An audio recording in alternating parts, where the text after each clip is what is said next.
Friends welcome to کتاب نگری YouTube channel کتابوں کی نگری میں خوش آمدید۔ میں ہوں آپ کی ہوسٹ اقرا یاسین اور آج میں آپ کے لیے لے کر آئی ہوں مہنور شہزاد کے قلم سے تحریر کردہ ناول نیم البدل کے ایپیسوڈ نمبر 12 کو لے کر۔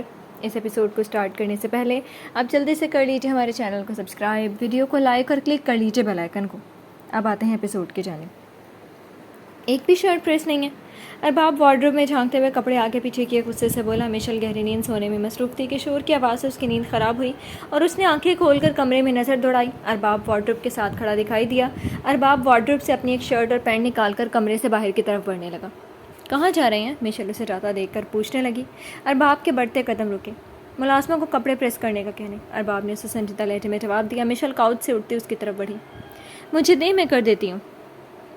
مشل اپنا ہاتھ آگے کی جانب بڑھائے اسے کہنے لگی۔ ارباب نے اسے دیکھا۔ آر یو شور؟ ارباب نے اسے پوچھنا ضروری سمجھا۔ مشل اسے دیکھنے لگی۔ یہ کام میرا ہے، شوہر کے سارے کام بیوی کرتی ہے۔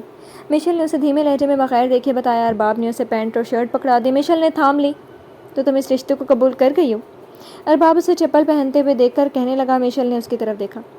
آپ کے اور میرے نہ ماننے سے کچھ بھی نہیں ہوتا۔ نکاح نکاح ہوتا ہے۔ مشل اسے جواب دیتے ساتھ کمرے سے باہر کی طرف بڑھ گئی۔ ارباب اسے جاتا دیکھنے لگ گیا۔ اروب یار، میرے کپڑے تو پریس کر دو، کوئی بھی شرٹ پریس نہیں ہے۔ ارباب اس کی طرف اپنی شرٹ بڑھاتے ہوئے نرمی سے بولا۔ آپ کو نظر نہیں آ رہا کہ میں سو رہی ہوں؟ اروب خفکی سے منہ بنا کر اونچی آواز میں اسے کہنے لگا۔ مجھے نظر آ رہا ہے، اگر پریس ہوتی کبھی تمہیں نہ جگاتا۔ ارباب نے نرم لہجے میں اسے جواب دیا۔ اروب نے اسے دیکھا۔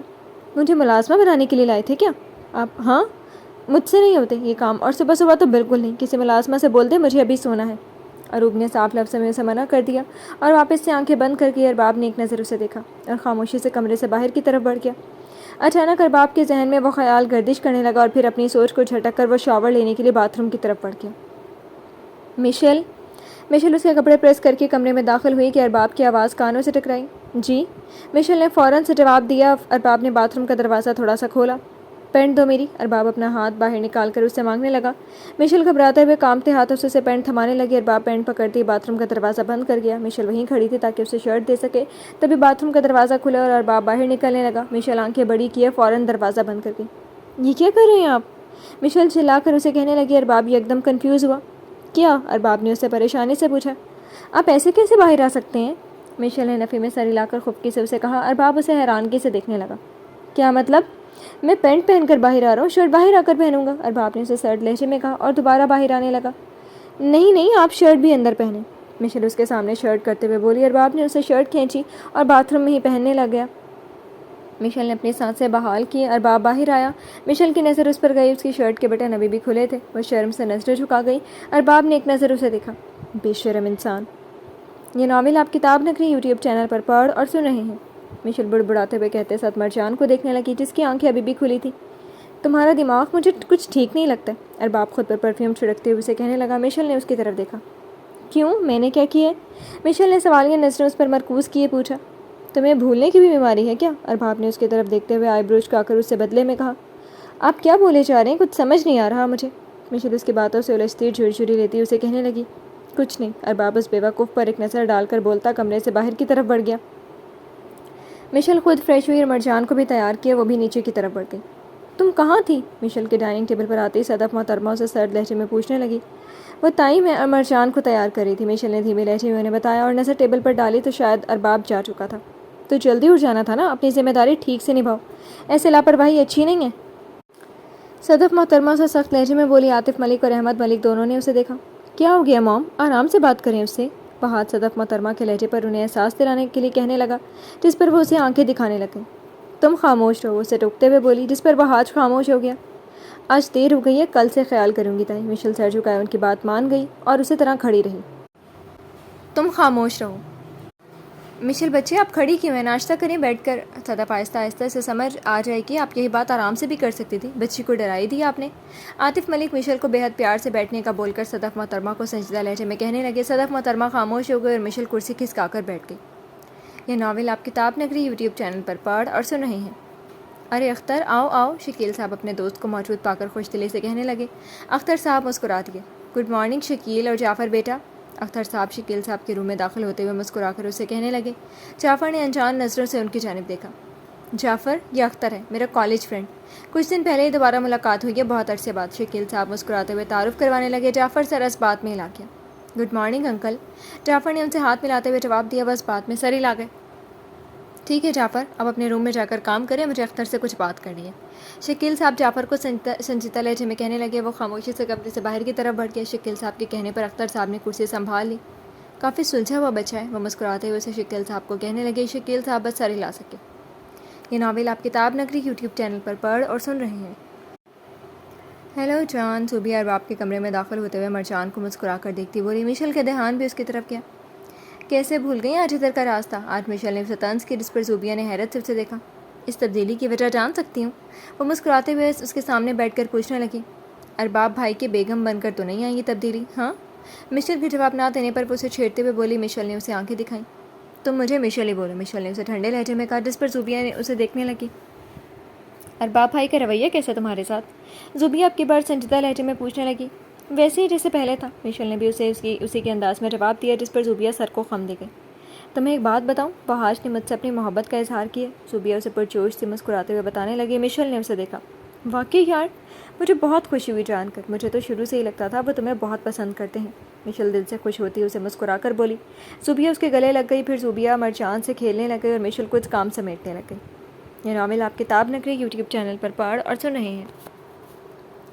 کیا ہوا تمہیں، ایسے کیوں منہ بنا کر بیٹھی ہو؟ مسرت محترمہ ہدا کا لٹکا ہوا منہ دیکھ کر اسے پوچھنے لگی۔ یار ماما، آپ نے کب تک پڑھانا ہے مجھے؟ چلے شادی نہ صحیح، منگنی کروا کے تھوڑا سا آسرا دے دیں۔ ہدا چہرہ مرجھا کر مسرت محترمہ کو دیکھتی بولی۔ کوئی شرم و حیا نہیں ہے اس لڑکی میں، ہر وقت شادی شادی کرتی رہتی ہے، لگ جائے گا پتہ سسرال جا کر جب کام کرنے پڑیں گے۔ مسرت محترمہ اسے سرد نگاہوں سے دیکھتے ہوئے ہر ماں والا ڈائلاگ کہنے لگی۔ کوئی نہیں ماما، سسرال تو ملے گا۔ ادھر ڈٹائی سے انہیں جواب دیتی مسکرا دی اور وہ اسے دیکھنے لگ گئی۔ تم فکر نہ کرو، سسرال اچھے اچھوں کو سیدھا کر دیتا ہے، ایک دفعہ جانے دو۔ مسرت محترمہ کچن سے باہر آتے ہوئے اسے دیکھ کر کہنے لگی۔ امی اب اس طرح ڈرائیں تو مت، ہدا منہ بسور کر کہنے لگی، جس پر وہ نفی میں سر ہلا کر اس کے سامنے آ کر بیٹھ گئی۔ تمہاری وہ دوست خوش ہے جس کے نکاح پر گئی تھی؟ مسرت محترمہ نے مشل کے متعلق اسے پوچھنا چاہا۔ پتہ نہیں، اس کے بعد کالج نہیں آیا اور رابطہ بھی نہیں ہوا، میں بھی اسی کا سوچ رہی تھی، ہدا اب نارمل انداز میں بتانے لگی تھی۔ بس بات میں سر ہلا گئی۔ اچھا ماما، آپ بات کریں گی نا ہدا جان کر انہیں غصہ دلانے کے لیے پھر سے کہنے لگی۔ مسرت محترمہ کا ہاتھ چپل پر گیا، ہدا فوراً کمرے کی طرف بھاگ گئی۔ یہ ناول آپ کتاب نگری یوٹیوب چینل پر پڑھ اور سن رہے ہیں۔ ارباب 7 بجے کے قریب آفس سے واپس گھر میں داخل ہوا۔ عاطف ملک، احمد ملک اور صدف محترمہ سے ملنے کے بعد وہ کمرے کی طرف بڑھا تو کمرہ بالکل صاف دکھائی دیا۔ ارباب کی نظر مشل اور مرجان پر گئی، جو دونوں ایک دوسرے کے ساتھ کھیلے میں مصروف کافی خوش نظر آ رہی تھی۔ السلام علیکم پاپا کی جان، ارباب بیڈ کی دوسری طرف آ کر بیٹھتا مرجان کو محبت سے دیکھتے بولا۔ مشل کی نظر اس پر گئی اور ارباب کی مشل پر گئی۔ مشل فوراً پلکیں جھکا گئی۔ چائے لیں گی آپ؟ مشل بیڈ سے اٹھتے ہوئے اسے بغیر دیکھے پوچھنے لگی۔ ارباب نے حیرت سے اس کی طرف دیکھا۔ میرے شرمندہ اور نرم بات کرنے کا تم غلط مطلب تو نہیں لے گئی؟ کہیں اپنے دل میں جگہ تو نہیں دے دی مجھے؟ ارباب اس کی بات پر حیرت سے اسے تنگ کرنے کے لیے کہنے لگا۔ اتنے برے دن نہیں ہیں یہ میرے، مشل نے بے اختیار اسے جواب دیا۔ ارباب اسے غور سے دیکھنے لگا۔ بتائیں، پینی ہے یا نہیں؟ مشل نے اسے دوبارہ وہی سوال کیا۔ ارباب سے اس بات میں سر ہلا گیا۔ مشل کمرے سے باہر کی طرف بڑھ گیا۔ ارباب فریش ہونے کے لیے باتھ روم کی طرف بڑھ گیا۔ فریش ہو کر وہ مرجان کو لے کر عاطف ملک کے کمرے کی طرف بڑھ گیا تھا کہ راستے میں اسے وحاش نظر آیا۔ السلام علیکم بھائی، وحاش نے مسکراتے ہوئے اسے سلام کیا۔ وعلیکم السلام۔ وحاش، کوئی بات ہوئی ہے کیا گھر میں؟ ارباب مشل کا موڈ دیکھتے ہوئے سوچ کر پوچھنے لگا۔ وحاش نے نفی میں سر ہلایا۔ وہ کیوں بھائی؟ وحاش نے اسے پوچھنا چاہا۔ ارباب نے اسے دیکھا۔ نہیں، مشل بہت سیریس تھی اس لیے، ارباب تھوڑا فکر مند سا اسے کہنے لگا۔ وحاش اس بات میں سر ہلا گیا۔ صبح وہ دیر سے آئی تھی ناشتے پر، تو مام نے اسے سنائی تھی، شاید اسی وجہ سے۔ وحاش اسے ڈائننگ ٹیبل والی بات سے آگاہ کرنے لگا۔ ارباب ٹھیک ہے کہتے ساتھ نیچے کی طرف بڑھ گیا۔ ارباب عاطف ملک کے کمرے کی طرف بڑھ رہا تھا کہ اس کی نظر کچن پر گئی۔ تمہیں کیا لگ رہا ہے ارباب سے شادی کر کے تم اپنے گھر یہ نام کر لو گی؟ تم اپنے مقصد میں کبھی کامیاب نہیں ہو سکو گی۔ نوشین محترمہ اسے تیز نظروں سے دیکھتے ہوئے حقارت سے کہتے ساتھ اسے کلائی کو سختی سے پکڑے کہنے لگی۔ وہ مجھے تکلیف ہو رہی ہے، مشل درد سے کراتے ہوئے کہنے لگی۔ نوشین محترمہ کو اس کی تکلیف سے بھری آواز سکون پہنچا رہی تھی۔ پھپھو؟ ارباب کی آواز پر نوشین محترمہ چونکی اور فوراً مشل کی کلائی چھوڑی۔ یہ آپ کیا کر رہی ہیں؟ ارباب نے ٹھنڈے لہجے میں ان سے پوچھنا چاہا۔ وہ مسکرا دی۔ میں بس پانی پینے آئی تھی، وہ گھبراتے ہوئے کہتے ساتھ کچن سے باہر کی طرف بڑھنے لگی۔ آج کی بات میں آپ کو مشل کے ساتھ ایسی کوئی حرکت کرتے ہوئے نہ دیکھوں، پھر میں بھول جاؤں گا کہ آپ عمر میں بڑی ہیں۔ ارباب نے سرد مہری سے انہیں دیکھتے ہوئے بولا۔ جس پر وہ بس مشل کو گھور سکی اور باہر کی طرف بڑھ گئی۔ مشل نے ارباب کی جانب دیکھا۔ آپ کی چائے تیار ہے، مشل چائے کپ میں ڈالتے ہوئے اسے بولی۔ دادا کے روم میں لے آنا، ارباب اسے کہتے ساتھ کچن سے باہر کی طرف بڑھ گیا اور مشل ٹرے کپ میں کپ رکھنے لگی۔ یہ ناول آپ کتاب نگری یوٹیوب چینل پر پڑھ اور سن رہے ہیں۔ سب لوگ اس وقت رات کے کھانے کے لیے ڈائننگ ٹیبل پر موجود تھے۔ نوشین کو بلا کر آؤ شگفتہ، ملازمہ کو دیکھتے ہوئے وہ سنجیدہ لہجے میں کہنے لگے، جس پر وہ خاموشی سے نوشین محترمہ کو بلانے کے لیے ان کے کمرے کی طرف بڑھ گئی۔ کچھ دیر بعد نوشین محترمہ ڈائننگ ہال میں آتی دکھائی دیں۔ شکر ہے آپ کو میری یاد آ گئی کہ آپ کی ایک عدد بیٹی بھی ہے، نوشین محترمہ طنز کرتے ہوئے کرسی کھسکا کر بیٹھ کر کہنے لگی۔ اپنی حرکتیں ٹھیک کر لو پھر۔ عاطف ملک کی بات پر نوشین محترمہ نے ان کی جانب دیکھا۔ ابا ویسے ہر باپ اپنے بیٹی کا ساتھ دیتا ہے، لیکن آپ ہمیشہ ہی مجھے غلط کہتے ہیں، نوشین محترمہ لہجے میں افسردگی سے جائے کہنے لگی، جس پر وہ اسے دیکھنے لگے۔ جو چیز میری نظر میں غلط ہے وہ غلط ہے، چاہے پھر وہ میری اپنی بیٹی ہی کیوں نہ کر رہی ہو، میں نے ایسی تربیت نہیں کی تھی تمہاری۔ عاطف ملک سنجیدہ لہجے میں نوشین محترمہ کو دیکھتے ہوئے بولے، جس پر وہ خاموش ہو گئی۔ دادا مجھے میٹنگ کے لیے کل رات لاہور جانا ہوگا، 2 دن کا سٹے ہے۔ ارباب کھانا کھاتے ہوئے عاطف ملک کو آگاہ کرنے لگے تو انہوں نے اس کی طرف دیکھا۔ تو بیٹا ایسا کرو، مشل کو بھی ساتھ لے جاؤ، اسی بہانے وہ تھوڑا گھوم لیں گی۔ عاطف ملک نے فوراً سے اسے کہا۔ مشل کے گلے میں نوالا اٹکا اور وہ کھانسنے لگی۔ نہیں دادا، میں نے تو کل سے ویسے بھی کالج سٹارٹ کرنے، پہلے ہی بہت چھٹیاں ہو گئی ہیں۔ مشل نے انہیں وجہ بتاتے ہوئے انکار کیا، جس پر وہ اسے دیکھنے لگے۔ تو کوئی نہیں، جہاں اتنی چھٹیاں کی ہیں وہاں 2 اور صحیح، عاطف ملک نے اسے نرم لہجے میں کہا، جس پر مشل نے ارباب کو دیکھا۔ دادا لیکن میں تو آفس کے کام میں سے جا رہا ہوں، میں تو زیادہ ٹائم وہاں مصروف ہی ہوں گا، ارباب نے بھی بہانہ بناتے ہوئے انہیں بولا، جس پر عاطف ملک نے اب کی بار اسے دیکھا۔ تو کوئی نہیں، 2 گھنٹے کی میٹنگ ہوگی، اب آپ انکار نہیں کریں گے، عاطف ملک نے اب کی بار سرد لہجے میں کہا، جس پر ارباب نے گہرا سانس خارج کیا۔ اگر تم اسے ساتھ لے جاؤ گے تو کچھ ہو نہیں جائے گا، صدف محترمہ ارباب کو دیکھتے ہوئے بولیں۔ ارباب اور مشل نے ان کی طرف دیکھا۔ اس طرح تم دونوں ساتھ تھوڑا وقت گزار لو گے۔ احمد ملک بھی بات میں حصہ لیتے ہوئے دونوں کو مشورہ دیا۔ ارباب اور مشل نے ایک دوسرے کو دیکھا اور خاموش ہو کر سر جھکا گئے اور کھانا کھانے میں مصروف ہو گئے۔ رات کے پہر جب وہ کمرے میں داخل ہوا تو مشل اسے کمرے میں ٹہلتے ہوئے نظر آئی۔ ارباب اسے نظر انداز کرتا بیڈ کی طرف بڑھ گیا۔ آپ نے منع کیوں نہیں کیا؟ مشل اسے آتا دیکھتے ہوئے منہ بسور کر اسے کہنے لگی۔ میں نے کیا تو تھا، تم نے دیکھا نہیں، سب شروع ہو گئے۔ ارباب نے اسے یاد دلایا، جس پر مشل نے کمر پر ہاتھ رکھا۔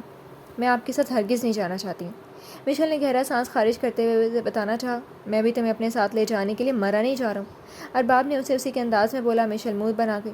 تو منع کرنا تھا نا کسی بھی طرح آپ نے، مشل نے پھر سے اسے وہی کہا۔ ارباب اس کی وہی بات پر اپنی داڑھی کو جانے لگ گیا۔ ٹھیک ہے، میں دادا کو بولتا ہوں، آپ کی فرما بردار پوتی میرے ساتھ نہیں جانا چاہ رہی، ارباب اس کی طرف بڑھتے ہوئے جان کر کہتا باہر کی طرف بڑھنے لگا۔ مشل نے فوراً اس کا بازو تھام کر روکا۔ آپ میرا نام کیوں لیں گے؟ مشل گھبرا کر اسے دیکھتی ہوئی بولی۔ ارباب نے نظر اپنے بازو پر ڈالی جو مشل نے تھاما ہوا تھا۔ تم نے ہی تو کہا ہے تمہیں نہیں جانا، ارباب اس کے چہرے پر نظریں مرکوز کیے لفظوں پر زور دیے کہنے لگا۔